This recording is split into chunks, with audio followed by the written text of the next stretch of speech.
Istorijos detektyvuose prisiminsime kunigą bei disidentą Alfonsą Svarinską. Sužinosime didelę muziejų paslaptį. Pakalbėsime apie tai, kaip vokiečiai bandė vilniečius pripratinti valgyti daržoves. Ir susipažinsime su neįprastu lietuvių liaudies žaidimu. Istorijos detektyvai šiandien. LRT Plus scenoje. Sekmadienį netikėti ir naujas erdves atveriantys šokio spektakliai, kuriuos kūrė pasaulinio pripažinimo sulaukęs režisierius Jofešas Šechteris. Užburianti muzika ir pasirodymai per LRT Plus.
Labadiena, 15:30 LRT eteryje dabar žinios.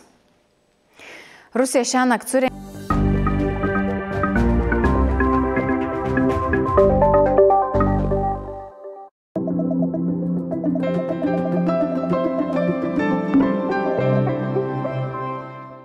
Transliacijos rėmėjas Akvilė Sport. Sportui ir aktyviam laisvalaikiui. Akvilė Lietuvos plaukimo čempionate. Rūta Meilutytė, Danas Rapšys, Kotryna Teterevkova, Andrius Šidlauskas ir kiti geriausi šalies plaukikai. Stebėkite intriguojančias kovas dėl Lietuvos čempionų titulų. Balandžio 3-6 dienomis tiesiogiai per LRT Plus ir portale LRT LT. Istorijos detektyvuose prisiminsime kunigą bei disidentą Alfonsą Svarinską. Sužinosime didelę muziejų paslaptį. Pakalbėsime apie tai, kaip vokiečiai bandė vilniečius pripratinti valgyti daržoves. Ir susipažinsime su neįprastu lietuvių liaudies žaidimu. Istorijos detektyvai šiandien. Išgirskite naują fantastinį garso serialą Įsilaužimas Baltijos mieste. Bei atraskite garso serialus Troškulys ir Pietynė kronikas atsinaujinusioje LRT radiotekoje.